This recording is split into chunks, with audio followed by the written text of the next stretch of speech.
בוקר טוב, שבת שלום מבורך בשם השם, נעשה ונצליח, שנזכה להגדיל תורה להדירה בתכלית של יראת שמיים. Aujourd'hui, vendredi 30 du mois d'octobre, et déjà le Yud Bet du mois de Cheshvan, Chaim Tovim ou Shalom.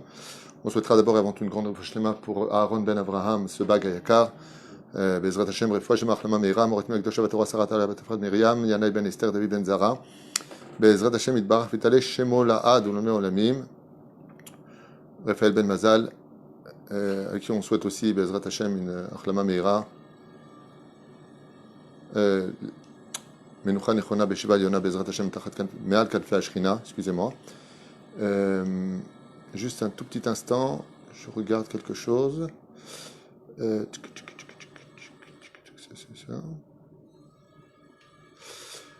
Voilà, ce matin donc le cours a été acheté par Estelle et Shlomi Bachar et Yekarim, Shem Varech Otam, pour la naissance de leur magnifique petite fille, Lines Ava Bat Estelle. Bezrat Hashem, que ce shiur lui donne la santé, la réussite, un bon zivug lati de lavo, et elle a toutes ses sœurs et ses frères. Bezrat Hashem, une grande réussite pour cette merveilleuse famille que j'aime beaucoup. Hashem varech otam, ubechol asher lahem, ve'itam kol hatormim shelanu Hashem varech etchem. Bezrat Hashem, que Dieu bénisse tous ceux qui nous soutiennent, comme ceux qui nous soutiennent par leur présence parmi nous. Bezrat Hashem. Yona Yohan Abitbol Ayakar, Aaron Boucha, Benjamin Ganem, Yohanan Lalou Ayakar, Philippe Mémi, on l'a déjà noté, et ainsi de suite. Ce qu'on a noté, ce qu'on n'a pas noté, Dieu le sait de toute façon. Alors, sans plus tarder, on va se plonger dans une des péripéties de cette paracha, une petite parenthèse qui est loin d'être une petite parenthèse, malgré le fait qu'aussi Avram, donc dans la paracha, à la fin de cette paracha, son fils Ishmaël, Lechlecha, il fait la Brit Mila. Dieu attend qu'il est d'abord Ishmaël, ensuite il lui demande de faire de changer son nom, ensuite la Brit Mila. Et il y a un passage qui est très très intéressant qu'on a déjà développé à maintes reprises, et j'aimerais développer une autre facette de cette paracha. Dans la deuxième montée de Lech Lecha, il y a marqué Baï Kevo Avraham Mitzrayim. Donc on sait qu'Avraham arrive une fois que Dieu lui demande pour la première mitzvah d'Avraham, la première chose que Dieu demande. Il y a deux mitzvot cruciales et principales qui sont tapis devant la porte de chaque juif. Vers Israël et Goy Gadol, Dieu veut une nation sur sa terre. Donc c'est marqué noir sur blanc dans la Torah, il n'y a pas besoin de commentaires. Dieu dit à Abraham, Lech lecha me'artzecha, sors de la galoute et viens en Israël. Pourquoi? Vers Israël et Goy Gadol, car je veux de toi, de ta descendance, une grande nation. Et ensuite, quand on sort en tant que nation Goy, Mikerev Goy d'Égypte, Dieu nous dit, je veux que cette nation soit sainte. Donc, pieuse, pratiquante, dite religieuse. Shoot, Dvarim, de Kita Aleph, que n'importe quel débile se doit de comprendre. Malheureusement, on sait que, dans l'histoire, il y en a qui ont compris qu'une seule partie. Que la Torah, c'est le principal, que d'être pratiquant, c'est le principal. Ils ont juste oublié que, pas du tout. On a vu que les Meraglim ont fait la même erreur de croire que le principal, c'était que d'être Shomer Shabbat, Shomer Mitzvot, et peu importe où tu vis. Ils ont voulu rester en galoute avec Moshe Rabbeinu parce qu'ils savaient qu'ils ne rentraient pas. On a vu que Dieu les a tués. C'est-à-dire qu'on cesse de vivre notre Torah comme des faits préhistoriques en disant « T'en rends compte, c'est Rechaim, ils voulaient du kavod ». Arrêtons un petit peu avec ces discours très manipulateurs. Quoique c'est vrai, mais c'est manipulateur. Parce qu'on oublie la deuxième dimension qui est le Ikar de la Torah, c'est d'être en Eretz Israël. À tel point que la Halacha, le Rambam, dit que tout celui qui vit en Israël, Shakul Keneget Kol HaMitzvot Sheba Torah. Chose qu'on a tellement développée, mais il faut tellement le répéter aussi. Ça veut dire que quand on est dit religieux, qu'on veut vraiment servir Hachem, il ne faut pas oublier qu'il y a deux choses à pratiquer. D'être Shomer Shabbat, Shomer Mitzvot, Shomer Akol. Aval, n'oublie pas qu'il faut être aussi sur la terre d'Eretz Israël. Comme l'avait dit d'ailleurs le rabbi de Lubavitch, Zecher Tzadik Vekadosh Livracha, la vidéo vous la retrouverez sur YouTube, il est dit noir sur blanc, il le dit même en hébreu, c'est même tout celui qui peut monter en Israël, qui a la possibilité de monter, on ne parle pas de celui qui est malade, qui n'a pas de sécurité sociale ici, qui a, je sais pas, il y a plein de choses avec les enfants divorcés, donc le mari ne permet pas que la femme monte, ou le contraire, je ne rentre pas dans ces détails. Je parle de celui qui peut monter en Israël, qui ne monte pas, le rabbi lui-même avait dit, il rendra des comptes devant Dieu sur cela. Apparemment le rabbi Baruch Hashem avait parfaitement compris ce que la Torah explique. Il n'y a pas de doute. Mais malheureusement, il y a encore des gens qui n'ont pas compris cette dimension que Ve'aïsra les Goy Gadol, je ferai de toi une grande nation, c'est une mitzvah aussi importante que des Shomer Mitzvot. Aussi importante. Pas moins importante, aussi importante. Vous allez me dire, ouais, mais pas du tout. Yoshua bin Nun, c'est pas Moshe Rabbeinu, qu'est-ce qu'il raconte celui-là? Qu'est-ce qu'il raconte celui-là? Qu'est-ce qu'il raconte celui-là? On est très bien là où on est. Ben, Yoshua bin Nun représente la lune et Moshe représente le soleil. Et on sait que la lune ne peut pas vivre sans le soleil. C'est pour cela que Eretz Israël, sans la pratique de la Torah, c'est comme une lune qui s'éteint. En d'autres termes, ne rendez pas ma terre impure. C'est tellement pas choute à comprendre. Si tu montes en Eretz Israël, ça veut dire que c'est pour y pratiquer la Torah et les mitzvot, pour s'élever spirituellement. Seulement, ce qu'on oublie, c'est qu'à l'origine des choses, quand Dieu a créé les deux grands luminaires, ils étaient pareils.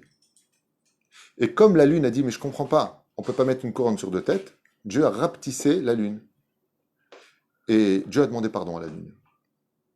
Et on doit faire un korban khatat pour Dieu parce qu'il a demandé à la lune de se rapetisser. Rashi le dit, la Gemara le dit, celui qui s'est étudié le sait. Parce qu'il a rapetissé la lune. Parce qu'il a fait croire que de vivre en Israël, c'était donc moins important quelque part, et dépendant de la Torah, que Dieu demande pardon à la lune qui est représentée par Yoshua bin Nun. C'est pas de moi. C'est ce que j'ai lu dans mes livres. Ouais. La reine Bezrat Hashem, n'oubliez pas que la perfection d'un juif, c'est quand il vit sur sa terre en tant qu'homme de Torah. Et que s'il n'est que homme de Torah en dehors d'Israël, il n'est que la moitié d'un homme. Ke'ilu oved avodah zara, ben lo Eloka, et ainsi de suite. C'est un sujet qu'on a tellement dit, mais j'insiste beaucoup, surtout dans cette période si difficile, où, comme je le dis depuis très longtemps, sans angoisser personne, je ne sais pas le but, mais vraiment pour les juifs de Galout, que j'aime très fort, je ne juge personne, je dis simplement, vu les conjonctures actuelles dans lesquelles nous sommes, si vous ne pouvez pas monter en Israël pour X raison, alors n'investissez pas en Galout. La Galout, c'est fini, Rabotai. C'est fini. C'est la lot l'Eret Israël. Qu'on arrête de lire cette paracha comme un livre d'histoire et qu'on comprend qu'on doit tous s'orienter vers Israël, puisqu'on a tous le Mashiach. Quand tu t'investis en Galout, tu achètes un appartement en Galout, et ils sont déjà en train de courir pour investir dans les pays d'Émirats arabes. Mais qu'est-ce que vous faites? Matam Osim. L'avenir, c'est Israël.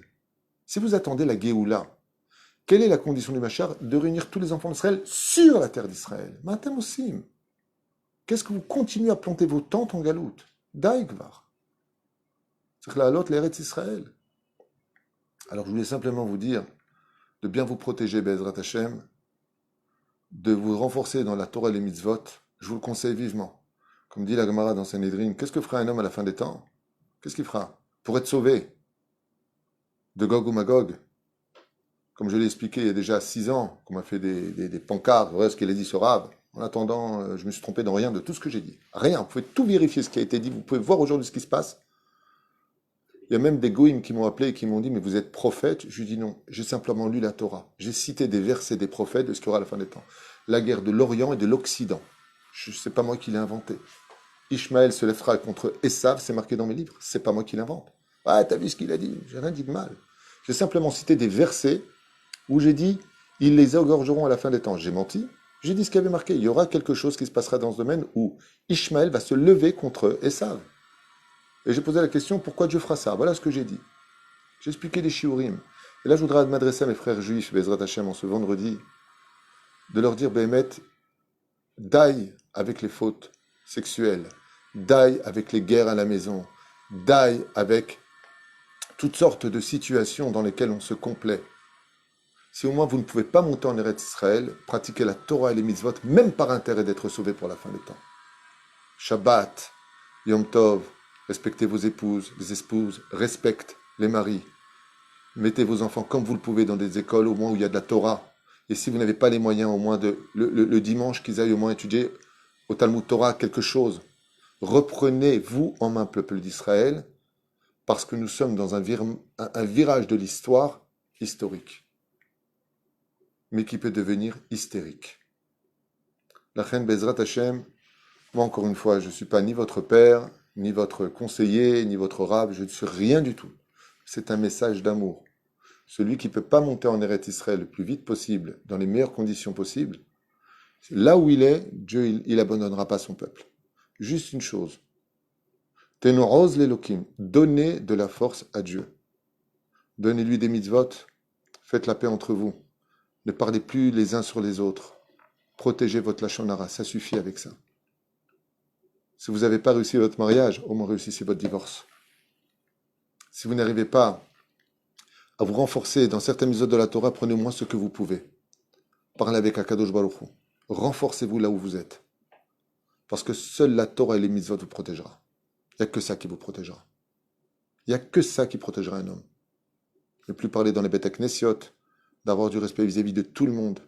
Mamash, plus de vulgarité, soit Torah, soit vite ta mère, arrêtez de jurer. Stop avec toutes ces choses qui vont amener du négatif dans la vie de chacun de nous. Il y a 75 ans en arrière à peine, il y avait la Shoah. Les gens qui vous entourent ne sont que les petits-enfants de ceux qui nous ont vendus. Ne mettez pas votre foi, si ce n'est qu'en Kadosh Baruch Hu. Il n'y a que la Torah qui vous sauve. Gemara, Maseret Sanhedrin, t'as vu ce qu'il a dit? Regarde. Baba, moi je suis un rab, je suis pas un mec journaliste, où le droit de l'expression ne fait que dans un sens. Je parle que de Torah netto. Ou Maya se Adam ve'inatzel mimilchamet Gog ou Magog ya'asok batorah bigmut chasadim. Je ne vais pas effacer la Torah pour vous faire plaisir. La Torah nous a mis en garde. C'est un message d'amour que je vous donne. Ce n'est pas un message de jugement.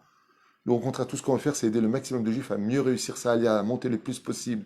Je suis en contact avec beaucoup de gens en galoute pour essayer de les diriger dans leur shlom bayit, dans la alia, dans tout ce qu'ils peuvent faire. Mon but, c'est d'aider, c'est pas de juger. Ne me jugez pas mal dans ce que je dis. Juste, je vous donne un conseil. Si jusqu'à aujourd'hui, vous n'avez pas réussi à vous renforcer dans la Torah et les mitzvot, alors faites-le comme une sécurité dans la vie. Que quand vous allez dire Hachem, Hachem protège-nous, vous ayez des arguments. Voilà, on a pris sur nous la tzniout. Voilà, on a pris sur nous de ne plus parler sur n'importe qui. J'ai pris sur nous Bezrat Hachem de me renforcer dans ma émouna, de faire maïd bodedou, d'étudier un peu plus de chassidout. Prenez sur vous une mitzvah.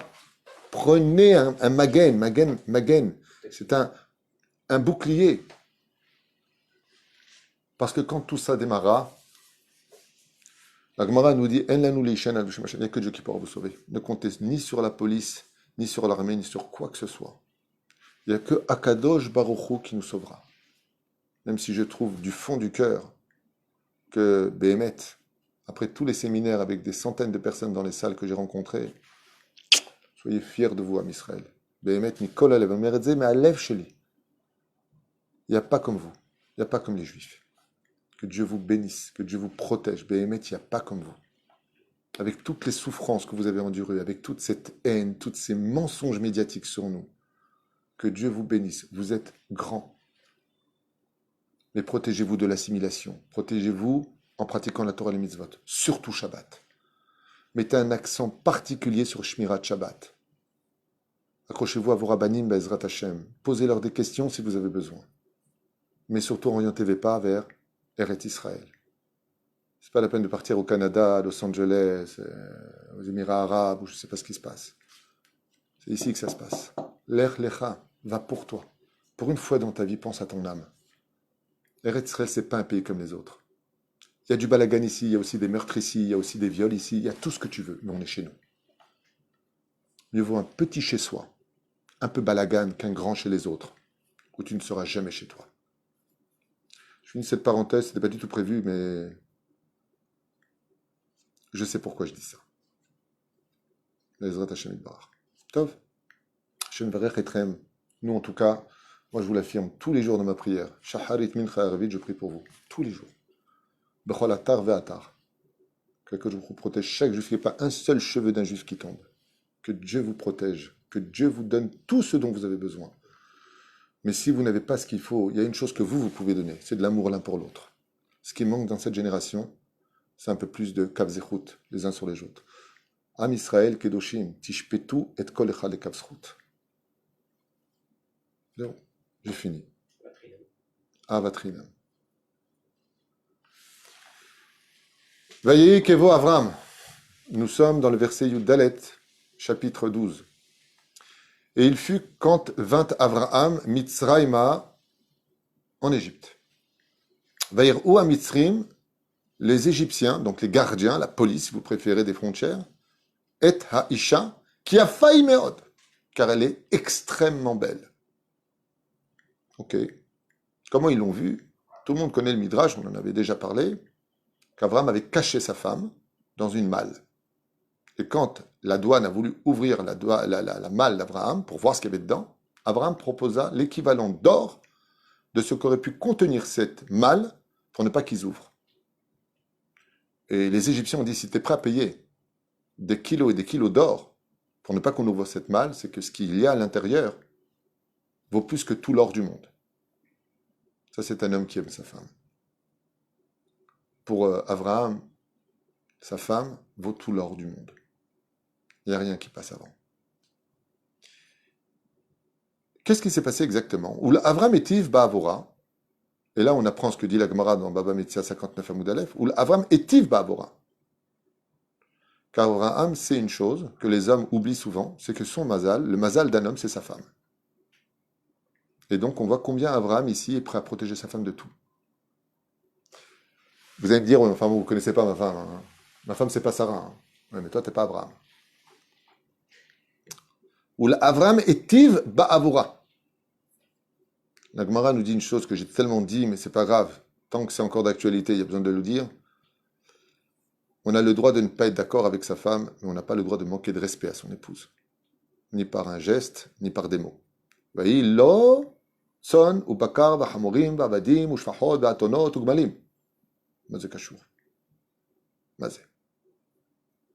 Et on nous dit qu'Abraham était extrêmement riche. Pourquoi tu me parles de la richesse d'Abraham avec le fait que Sarah était là? C'est qu'Abraham Avinu alav shalom a tellement épanoui Sarah et Menou dans la considération, dans le dialogue. Il a tout compris au niveau du couple. Que s'il y a une beauté qu'on peut rajouter à sa femme, c'est de l'épanouir. L'épanouissement d'une femme, quand une femme est heureuse dans sa vie de femme, dans sa vie de couple, avec ses enfants, quand elle voit son mari, qu'elle est fière de lui, Akadosh Baruch Hu donne un cadeau à l'homme. Non seulement il embellit sa femme, mais en plus il l'enrichit. C'est pour ça que le verset nous dit où Avram etiv ba'avura. Grâce à sa femme, il a une vie qui est meilleure. Souvent, les gens, quand ça ne va pas dans leur vie professionnelle ou dans leur vie tout court, ils vont aller voir des rabbanim, des mekoubalim, ils vont faire plein de choses. Alors qu'ils auraient dû commencer par la première chose, relever leur épouse. Ton mazal, c'est ta femme. Quand tu te maries, qu'est-ce qu'on te dit? Mazal tov.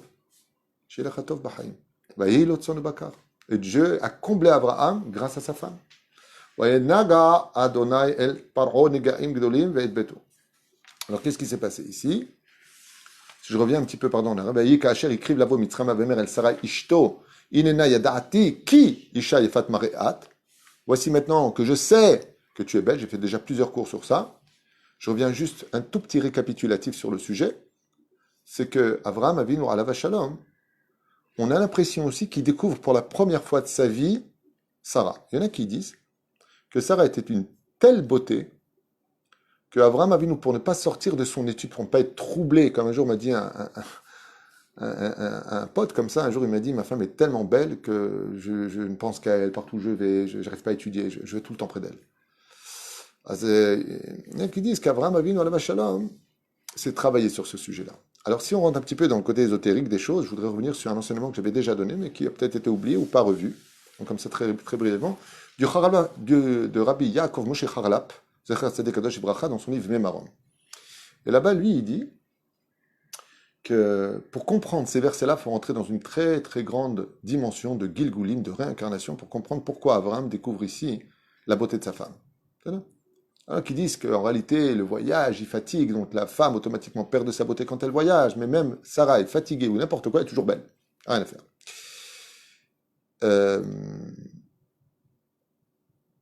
Vous savez que quand il y a eu la faute originelle de Adam et Ève, et que le fruit est tombé de l'arbre, parce qu'ils l'ont arraché, qu'ils l'ont consommé, c'est des images. Tout ça, bien sûr, c'est des métaphores. Allégorie, appelez ça comme vous voulez. Les étincelles d'âme qui étaient dans le fruit de la connaissance du bien et du mal sont tombées sur terre. de là où ils étaient au Gan Eden, sont tombés sur terre. Et qui les a récupérés? Elialité. C'est-à-dire que l'arbre de la connaissance du bien et du mal est tombé sur terre dans l'étroitesse du monde, ce qu'on appelle le Tzimtzum. C'est pour ça que la racine du mot Mitzraïm, c'est Tsar. Tzadiresh, étroitesse. Et en dessous de ce pays se cache un autre pays, dont la racine est aussi Tsar, Tsarfat, la France. Cette métropole qu'était l'Égypte n'était autre que le reflet de la connaissance du bien et du mal, ce qui fait que toutes les connaissances du bien et du mal étaient en Égypte. Toutes les découvertes, toute la dimension égyptienne comprenait toutes les connaissances de l'arbre de la connaissance du bien et du mal. Ensuite, comme je l'ai expliqué dans le Chiour, les secrets de la France cachée, la France en elle-même est devenue l'héritière de l'Égypte. C'est pour cela que la capitale, dans l'absolu de Édom, c'est la France. C'est pas les États-Unis, c'est pas Rome, c'est la France. C'est pour ça que tout partira de la France. La France a un rôle crucial à jouer dans l'histoire, plus important que tous les autres pays. Elle est au centre de l'histoire de Édom. Et c'est pour cela que, comme je l'avais expliqué, quand tu parles de la mode, quel pays? C'est la France qui a créé la vraie mode. Après, que ce soit parti un peu en Italie, aval, tout vient de la France. Gastronomie, la France. Le vin, la France. Le pain, c'est la France, la baguette. D'accord? Que ce soit dans les autres domaines. Marie Curie, Pierre Curie, toute la grandeur, Pasteur, toute cette dimension vient de la France. Toutes les connaissances dans l'absolu du bien et du mal venaient de la France. Tout. À un tel point que dans le bien comme dans le mal, dans les autres pays, quand on veut par exemple proposer de la débauche, on appelle ça Pigalle. Par exemple. Quand on parle de la plus belle avenue du monde, c'est les Champs-Élysées. Enfin, c'était. C'était très beau. Je trouve que la France était, après Israël, certainement le plus beau pays du monde, à mon goût. Je trouve que c'est un magnifique pays et c'est dommage qu'elle soit devenue ce qu'elle soit devenue, mais la France est merveilleuse, que ce soit du nord au sud, de l'est à l'ouest. C'est un très, très, très, très beau pays. Et c'est pas pour rien que c'est là-bas que souvent tout se passe. Hein. Les Juifs de France ont marqué l'histoire. Les caractères des Juifs de France sont différents. Tu prends par exemple un Français Juif de France, Lubavitch, et tu prends un Juif américain Lubavitch, c'est pas du tout la même chose. Jamais vu moi même un Breslev francophone et un Breslev des États-Unis, c'est pas la même chose. C'est dès que c'est français, c'est Rabbi Semachar. Jamais aux États-Unis, pourtant j'ai étudié avec beaucoup de Lubavitch, jamais ils m'ont pris la tête avec ça. Jamais, jamais. Ils parlent de Torah, ils sont à leur place. Le français, c'est très, très spécial. Très spécial. Parce que pourquoi? Parce qu'ils viennent d'une racine qui est très forte, qui s'appelle la connaissance du bien et du mal. La mentalité française est très spéciale. Elle est différente. Elle est exigeante. Elle est plaignante. Elle rejoint toutes les dimensions. Et quel rapport avec Abraham maintenant? Eh bien, c'est que Abraham n'est autre que la réincarnation d'Adam Arishon. Et quand Abraham et Sarah, donc réincarnation de Adam et Ève, sont ensemble, ils sont du niveau d'Adam et de Ève avant la faute, dit le Harlapa Kadosh. Et avant la faute, le bien et le mal n'a aucune conséquence sur leurs pensées, leurs actes et leurs actions. Ce qui fait que quand Abraham regardait sa femme extrêmement belle, il n'avait pas d'animal en lui. Pourquoi? Parce qu'il n'y avait pas d'Yetzerara. Mais quand il vint vers les frontières de l'Égypte, il se retrouva comme Adam et Ève face à l'arbre de la connaissance du bien et du mal. Ce qui fait que le Yetzerara est enfin monté chez Abraham Avinu. Et c'est pour ça qu'il lui dit, Hine, voici, na yadati, yadati, maintenant j'ai su. Vas-y, j'ai su. J'ai vu que tu étais belle, mais ça ne me faisait rien. Maintenant que je suis face au Etzadat yadati, qui Ishayefat mar'eat, combien tu es belle à voir. Et alors, combien tu es belle, c'est tout. Mar'e, si vous revenez sur la photo originale, qu'est-ce qui est marqué? Car l'arbre, les fruits de l'arbre étaient beaux à voir. Ça a provoqué l'Yetzerara. Pour la première fois, Avraham Avinu, dit le Harlapa Kadosh, a ressenti ce que n'importe quel homme ressent quand il voit une très belle femme. Ve'aya, ve'ya b'shon simcha, la joie. Kir'u otach hamitzrim, Et il dit, est venu pour nous maintenant le moment de commencer à tout réparer.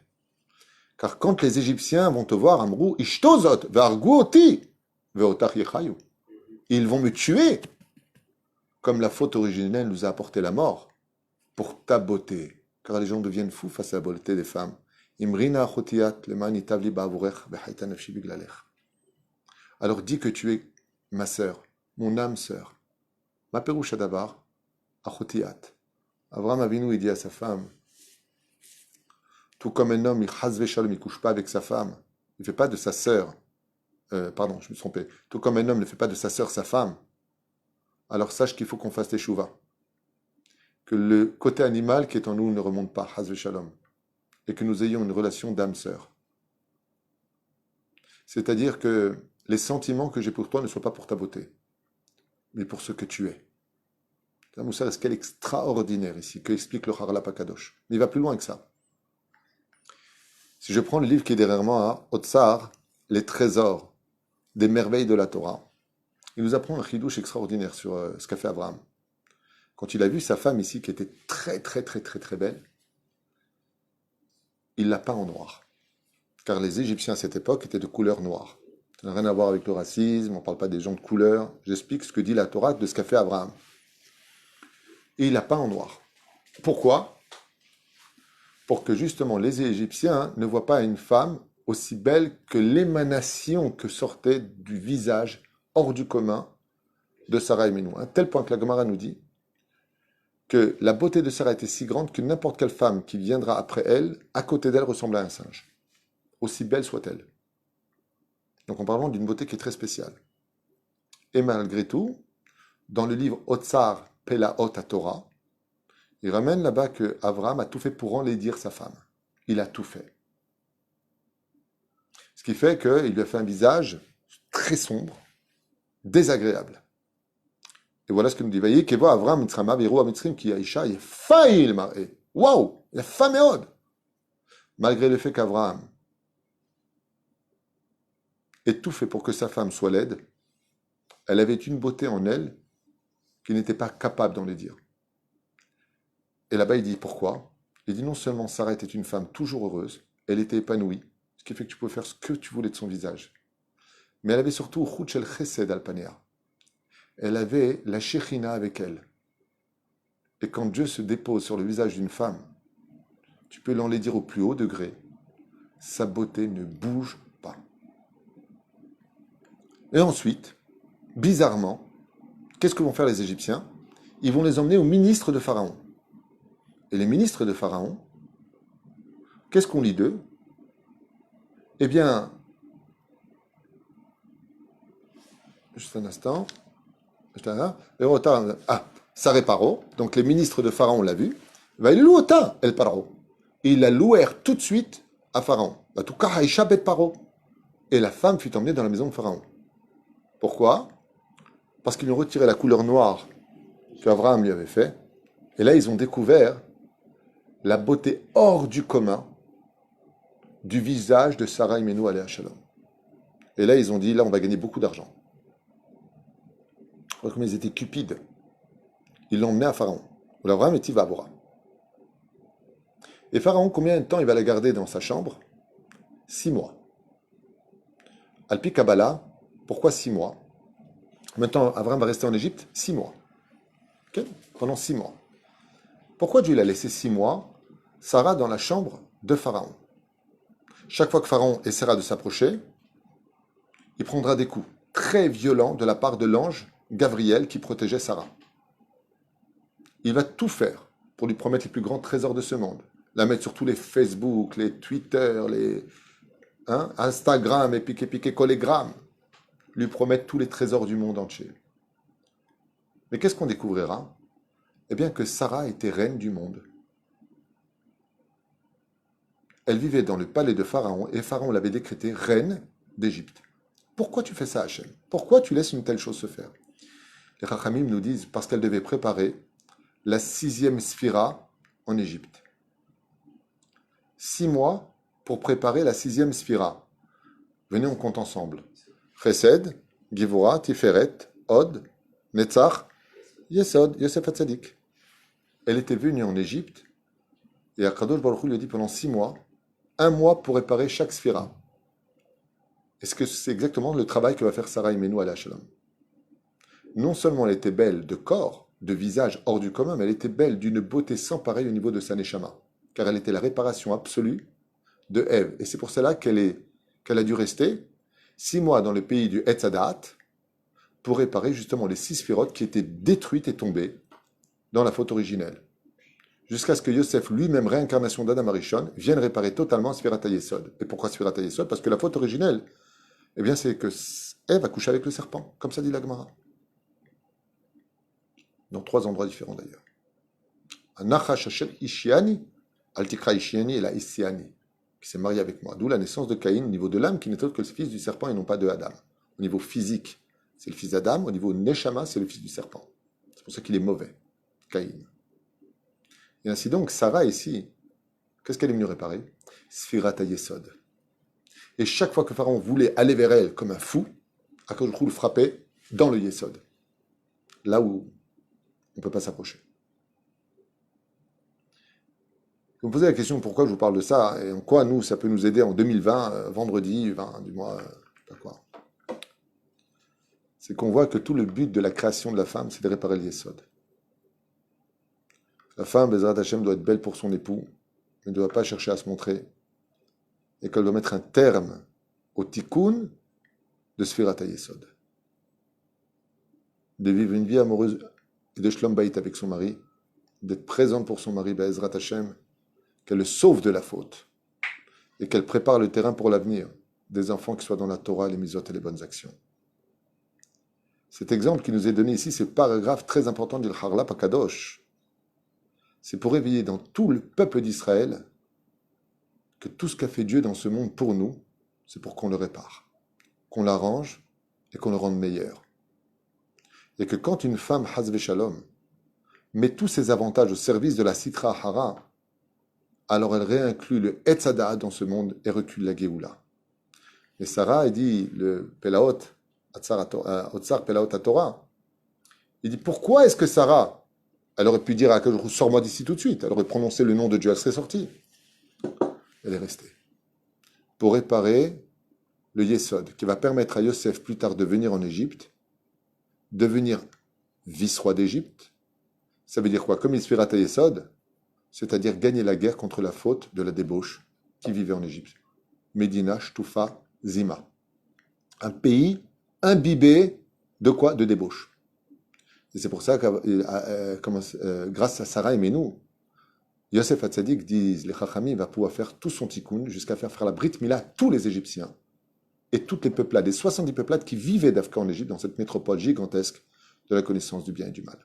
Varim Niflaim, je vais m'arrêter là parce qu'on a un autre show à faire tout de suite après. Bezrat Hashem, vous souhaite un excellent Shabbat Shalom et que, hommes comme femmes du peuple d'Israël, que tout ce qui est beau chez nous, Bezrat Hashem, que Dieu nous a comblé, soit toujours mis au service de la Torah et des mitzvot. Parce qu'une fois qu'on aura réparé tout ça, quel bonheur nous attend. Un bonheur absolu. Même ce matin, j'étais en train d'étudier et que Dieu dit, voilà la terre que j'ai mise devant toi, je la donnerai à ta descendance. Et ce que j'ai en lu, c'est extraordinaire. Abraham, il n'a pas vu la terre que nous, on voit aujourd'hui en Israël. La terre d'Israël lui a montré ses vraies valeurs cachées, jusqu'au jour où on arrêtera ici de mal nous comporter. Le jour où il y aura de l'amour, de la pureté, on sera Shomer, Shabbat et Mitzvot. Le plus grand regret qu'auront tous les Chilonim et tous les Datim qui n'ont pas fait la Torah et les Mitzvot dans la joie de vivre en Israël, pleureront de douleur. Pourquoi? Pourquoi pleurer? En disant dommage qu'on ne l'a pas fait avant. Vous savez combien on a gagné d'être pur, d'être dans la Torah et les Mitzvot. Les plus grandes larmes de regret que nous aurons seront sur le fait d'avoir déchiré des billets de loto qui se présentaient à chaque jour devant nous pour un meilleur avenir pour chacun de nous. Sheniske Bezrat Hashem Leitorer. Shabbat Shalom.